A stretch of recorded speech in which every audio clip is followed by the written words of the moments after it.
Yo, what's going on, snipers, and welcome back to our Montreal Canadiens franchise mode. So in last episode we had the last half of the season simulation, and unfortunately we just missed out on a playoff spot by a measly 6 points. I'll show you guys here quickly again. So as you can see, we just missed out as our division was the one that had 5 teams make it instead of the normal 4. So Boston just barely getting this last wildcard spot, I think with 95 points it was. Yeah. And so we just missed by only 6 points, only 5 wins technically would have also helped us pass them. One thing we need to do going forward is definitely keeping our goals down. That seems to be our main concern currently, because if you look at all these teams in our division that made the playoffs, they all had pretty good goals against, and they're scoring more goals for, which makes the total amount of sense. The Leafs have been really good for that, and then Tampa's been scoring a lot of goals, but they have been also giving up a lot of goals too. So that's kind of interesting. So if we can find a way to get our offense to score more goals than we allow, then we might be able to get into the playoffs next season. That is the hope, because we only have 4 more episodes left of this franchise mode before we flip on over to my 1994 franchise mode in February. There will be a recap of the series for the years that you guys don't see, but that will probably happen later in the year because I have to kind of sim out the years on my own time, which I don't have necessarily a lot of time because I always have to be doing my schoolwork too. So we'll figure out a time for that, but try and remind me about that because I might forget about it like I did with the Sen series. So anyways, we're up here in the off season. We're probably going to do the entire off season in this entire episode. So yeah, let's get right into the draft. I think what we're going to be going after is probably a centerman, at least, because I was looking at our depth chart and we don't have a whole lot of centers that I'd like to keep on our NHL team and then in our AHL team as well, and like in our system. So we should probably go for a center because it's always good to have at least some center depth. So yeah, we're all the way up here at number 14 because we just barely missed, unfortunately. So let's see what the first top 5 picks are like in this 2029 draft. So Hamilton going to Dallas, a nice 83 overall sniper. So this might be actually a pretty good draft. So there's that guy's stats, just in case you wanted to know. And his number is number 9, but he probably won't get to wear it because I believe Mike Modano's jersey number is retired. I could be wrong. If it's not retired yet, it should be. And then Ripon goes 2nd overall to the New York Islanders, 81 overall power forward. In case you wanted to see this guy's stats, because I know some of you guys might want to see that type of idea if you want to make one of these players of your own. And then 3rd overall to the Ottawa Senators is a high top 6 in Zadorov. Of course, the Sens butcher this one, probably, unless this guy becomes something really good. There you go. And yeah, we'll watch the next 2 picks as well. Detroit takes DeMarchi, an 80 overall two-way forward. It's pretty nice. And then Winnipeg with the 5th overall pick is going to take Davidson, who is a 79 overall sniper. So pretty solid top 5, it seems like, this year. This guy's got some really good shooting. So this guy could be one of those guys that win maybe a Maurice Richard in the upcoming seasons. Okay, let's sim to our pick, see if there was any steals before our pick. So there's still some high 70 kind of top 4 defensemen. There's an elite guy that just went there. And there's another elite guy right here too. Yeah, this is a pretty good draft, it looks like, for the most part. Okay, let's get to our pick. Okay, so like I was saying, I think we should probably go for a center, but I mean, I wouldn't be opposed to drafting wingers too, because some wingers have good face-off stats. But I think we're going to go with Bootland. He's projected to go 16th. I don't know who's projected to go 14th, and he is a center, and he's a top 6. I think I might go with him. Yeah, this guy looks like he could be maybe something else. Like maybe he's top 6, but he's farther out than most of them. Maxime Poulin, we have no idea about apparently. There's also Nickerson. Nickerson, I have no idea about it either. His previous scout rank was 14th, but then he dropped down to 17th. Bootland's been dropping as well. I'm going to just take Bootland, I think. That way, at least we're guaranteed with the top 6 forward center. So Gabriel Bootland, welcome to the Montreal Canadiens. 65 overall top 6 forward. Okay, I'll take that. Just a pretty standard pick. Let's just see the others for the next few. So 65, 63 medium elite Poulin. Damn. I wasn't expecting Poulin to be elite, but okay. That's a nice pick for the Avs. Not that they really need it. Well, I guess they kind of do. Maybe they're starting to fall into rebuild. And Nickerson was also 65, so we didn't lose out. Let's into our next pick now here in the second round, because we have Detroit's second round pick in this second round. So there was some guy I think I pinned. I don't know if he was supposed to go later round. Yeah, this guy's supposed to go later, second round, but I'm probably going to take him with our own second because he's a low elite. I won't take him now because it's a little bit way too early. We'll take somebody else instead. So there's another center available, Derek Calvert, 5'9", 170. No information whatsoever, but I'm probably going to take him anyways. This guy could be elite though, and he is projected to go 32nd. 4 years out. If he's 4 years out, that's kind of an odd number. 3 years out is always for top 6 forwards. 4 years out, it's kind of like sometimes top 9s, sometimes elite players. So we're going to take a chance with Wesley Schmalz. Okay, and see if he's elite. Wesley Schmalz, please be elite.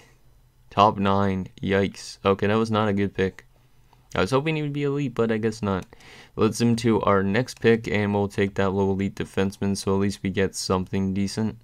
Because in terms of our defensive prospects and defensive core, I'm not sure I'm 100% sold on Zimmerman, who is on our top 6. So Zimmerman could be somebody that we look to be moving out, even though he is kind of young. So Chance Trevelyan is who I'm going to be taking. Let's take a look at his stats. So he's definitely a couple years out, but he's still going to be pretty solid, I think. He's got offensive instincts as well, so this guy could definitely help out our power play down the road. And he is a 62 overall low elite, so that's pretty good. If he gets a good year of growth, I think he could make it almost instantly. He did play in the United States, but we'll give him another year at least in the United States, just because I don't want to rush his development. Like, I think I did that with Olli Rinne, and that's why he's not growing. Let's into our third round pick at number 66. Can we draft the next Mario Lemieux? Maybe. I don't know. Low top 6 forward's not bad, but I don't know if there's anything better in this round. This guy could be okay too. Power forwards are always decent. 4 years out. Yeah, let's take a chance with Pascal Gauthier, and then it's also another French-Canadian guy. If you want me always drafting French players, I don't know. And he is a low top 6 as well, 61 overall power forward. So I think that guy could potentially end up being a wild card and making it, but I could be wrong with that. He could be just an AHL guy, but still not a bad pick, I think. Let's into our fourth rounder. Oh, actually, we have 2 thirds. I forgot about that. We'll take another third, I guess. There is some potential guys that are elite. This guy could be a low elite and a center. Yeah, we're going to take this guy as well. He might be top 9. Marcus Carlson, why not? Draft a bunch of centers in case, and he's a low top 6, 64 overall. So another low top 6, but a better overall wise. So we're doing a pretty solid draft, I think. We didn't have the greatest second round with that top 9 at least, but I think we made up for it with the low elite and whatnot. So yeah, this draft hasn't been as amazing as I thought it would be. As for the rest of the draft, yeah, I'm going to auto-sim the rest of the draft. Hopefully the computer finds us something good for the future, because this is probably the last draft of the series that you guys are going to see. And then after that, we probably have like the season simulation. Hopefully the playoffs will be like all together. So hopefully we make it far this coming year, potentially. So here's our recap of our picks. So Bootland with our first pick, and then Schmalz, Trevelyan, Gauthier, Carlson, Lang, Bennington, and then Segal and Garnett. Okay. Hopefully some of those guys turn out to be pretty solid. Okay, so let's get to the re-sign phase. I don't know who we have to re-sign, and I think we should have a decent amount of cap space. I think, what is it, Cole Caulfield's contract is up for renewal, so we'll definitely renew him for a bit longer. He's one of these guys I wouldn't mind keeping around because he's consistently a good goal scorer. Okay. So we have one scout to re-sign, which is our USA East scout. I think it said, yeah, it was this guy, Mahalik. And then I don't know if we actually have a QMJHL scout. Yeah, we do, okay. Because why were some of those QMJHL guys not scouted at all? That were supposed to be in the first round. That's kind of weird. Okay.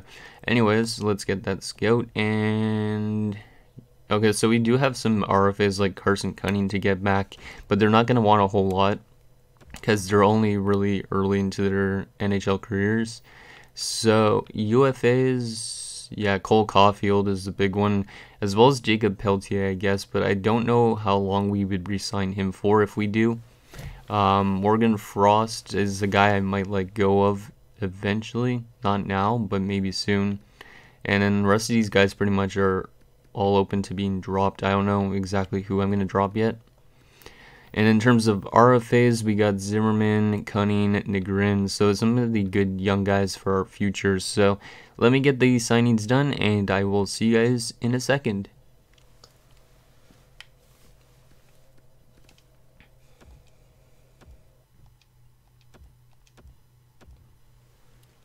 Okay guys, so we got pretty much everybody back. I did release Brendan Gooley, who we signed last off-season, just because I want to maybe shape up the defensive core differently. But everybody else I pretty much gave like a one-year contract to, unless they were young guys. So, for example, Morgan Frost is a one-year deal, so he could potentially be traded at the deadline this year. Same with JFK and Nick Suzuki. Paxpu is the guy I want to keep around for a bit because he could be a solid fourth liner. And then in terms of left wingers, we also have Pelletier on a one-year deal, so he's another guy I can move at the deadline, just because I think we aren't going to be a playoff team this year, but I decided to give those guys all one-year contracts. That way we have the option to flip them to like teams that need them. And what else was it?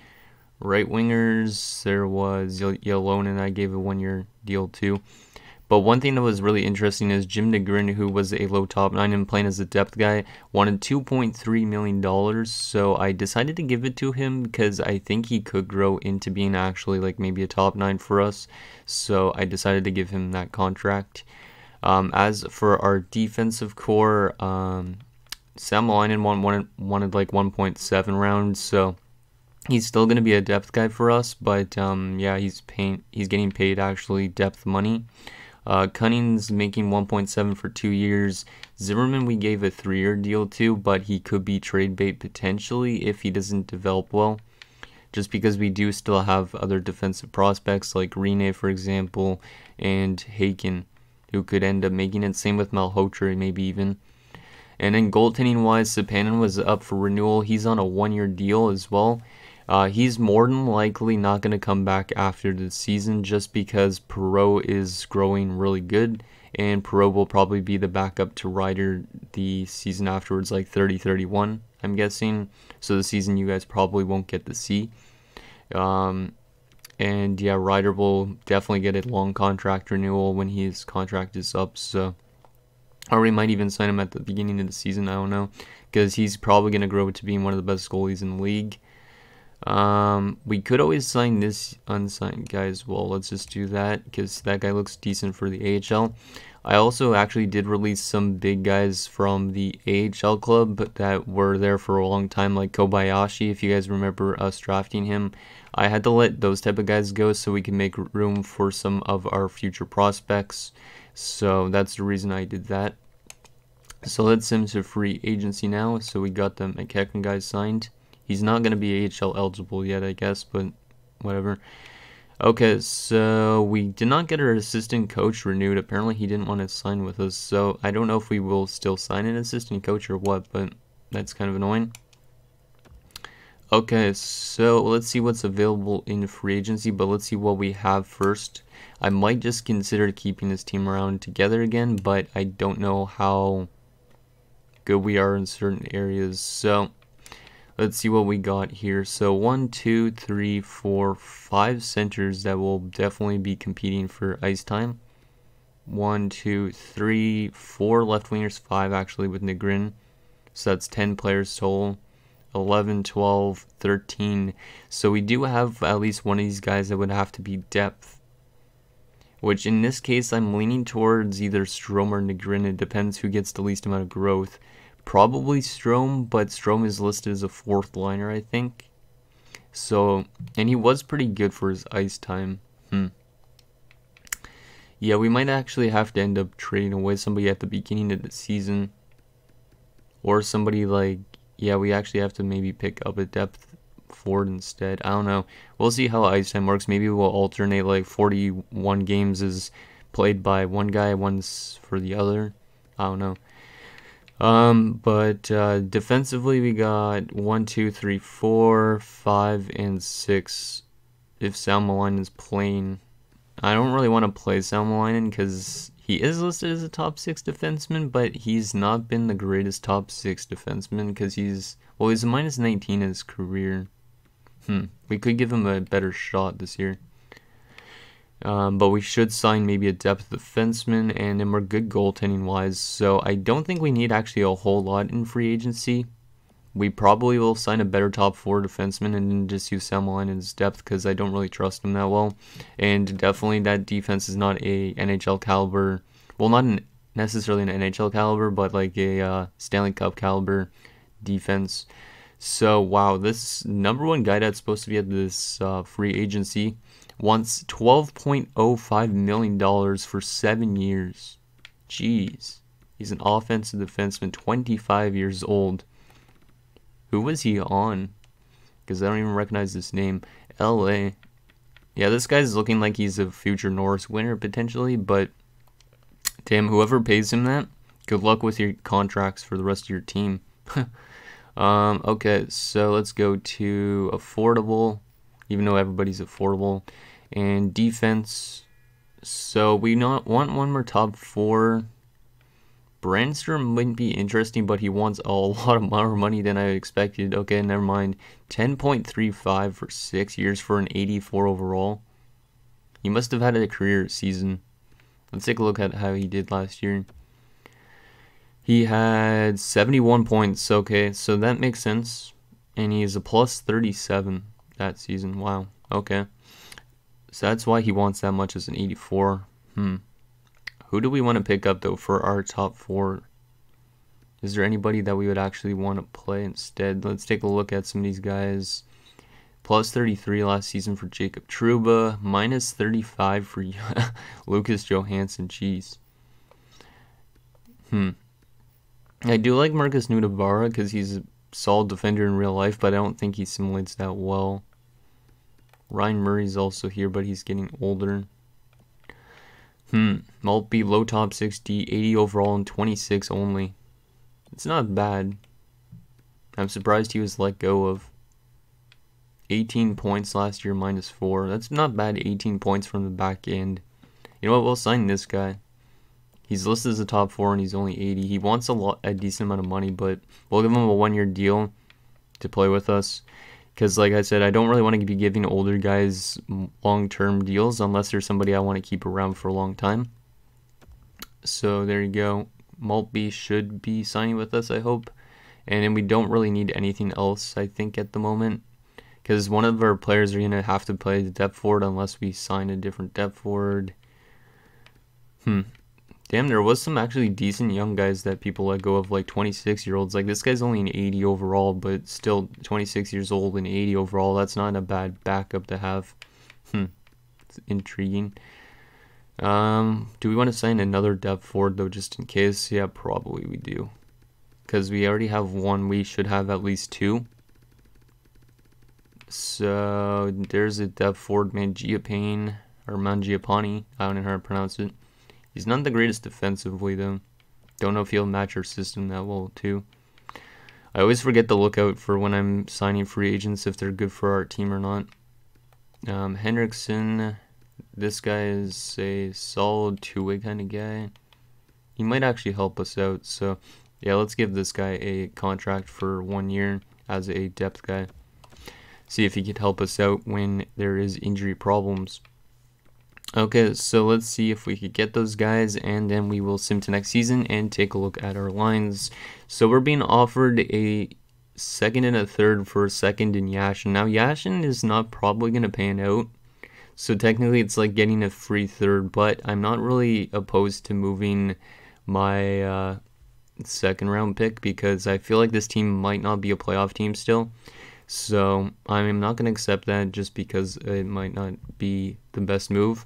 So Henriksen, the depth guy, has signed with us. Maltby, the top 6 defenseman, has signed with us. And I think that was it, right?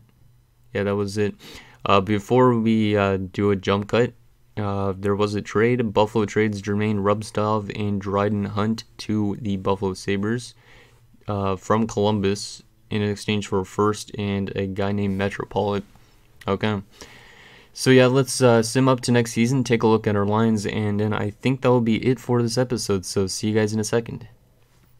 Okay guys, so I think our lineup actually looks way solider than I thought. So we got Lafreniere, Dunham, and Caulfield, so that's a pretty solid first line. Dunham is grown to an 88 because of how he played last season. It's probably statistical, because in his time in Arizona, he didn't really do that well, but then he came to us and it was almost point per game. So yeah, he's playing with Caulfield and Lafreniere. And then we got Pelletier, Frost, and Conacher. So Conacher is going to be on the second line this year, coming off of his first rookie season, which he had 35 points in. I'm expecting probably around 50-60 points this season, I'd assume, because he's got power play time as well. Third line, JFK, Suzuki, and Swift. So Swift is still listed as a third liner, so he has third line time, and he's also on the power play, so he's going to get some chances to prove himself as well. And in fourth line, Ylonen is going to be down there. He's on the first line penalty kill, so hopefully he does not complain about ice time being on the fourth line. He's also with Paxpu and Negrin. I decided to put Negrin in instead of Strome because Negrin has got like kind of the better offensive tools. Not that we necessarily need a really good offensive player for that fourth line, but just for now, because like I don't really want to be scratching somebody that's making $2.5 million. I think, what was it, Strome's making like 1.5 or something, so I might alternate between the two of them depending on performance. And then defensively, we got Lambos and Nilsson, who we signed last year. This guy's from Carolina. He's a good offensive defenseman, so he should help out our power play. We also got Heatley and Cunning, who are both 80 overalls at 21, both drafted in the same draft as well. And then our top 6 is Zimmerman and Maltby. In terms of our goaltending, we got not Michael Ryder, Mason Ryder, who's up to an 85, and we're going to be giving him his contract shortly, I think, or in next episode maybe. And the backup is Sapanen at an 83. Scratched-wise, we got Theo Strome, who, like I said, might alternate in the lineup. And then we also have Henriksen, who we signed as a depth guy, and Sal Malainen, who is also a depth guy, but listed as a top 6, so he might complain a bit. And then in terms of the AHL, I have not edited this yet, but let's take a look at what we got. Anybody scratched out shouldn't be? Nope. Okay, good. So we do have some good prospects down here. We got Connor Collins, who's a top 6 forward prospect. Same with Gill. Miles Bell, I guess, is kind of like a fourth liner prospect at best, but he's already 26. Lundstrom's a top 6 forward prospect. Hibbert's a top 6 forward prospect. And that's it for the forward core. Defensively, Rene's still technically a good prospect, but I don't know if he's going to grow much more. Malhotra is a good top 4 defensive prospect, same with Haken. And then McEachern, actually, who we just signed in the end of that re-sign stage. This guy's also a solid prospect, a low elite defenseman. Might help us out offensively down the road. And then goaltending-wise, we got Perreault there as a starter, so Perreault is going to get his first shot in Laval. He had some good seasons over in Rio-Noranda. And then that is it for our AHL roster. So I'm excited to see how those guys simulate because we have some good prospects in each spot down there in the minors. The fourth line is really weak because it's all random people that the computer signed us. But oh well. So anyways, guys, that is going to do it for this episode of our Montreal Canadiens franchise mode. So in next episode, we'll probably sign Mason Rene to start it off, if I can remember, and then we will sim the entire season or up to the trade deadline. I don't know. Depends on how we simulate as well. So let me know what you guys think of a roster down below. Do you guys think this team could actually make the playoffs? We are actually listed as a contender with this roster, but it could be because of the preseason. I don't know, but do you guys think we actually have a shot of making it far because of our goaltending? Because our goaltending is probably one of the best in the league. So let me know what you guys think, and I'll see you guys next time.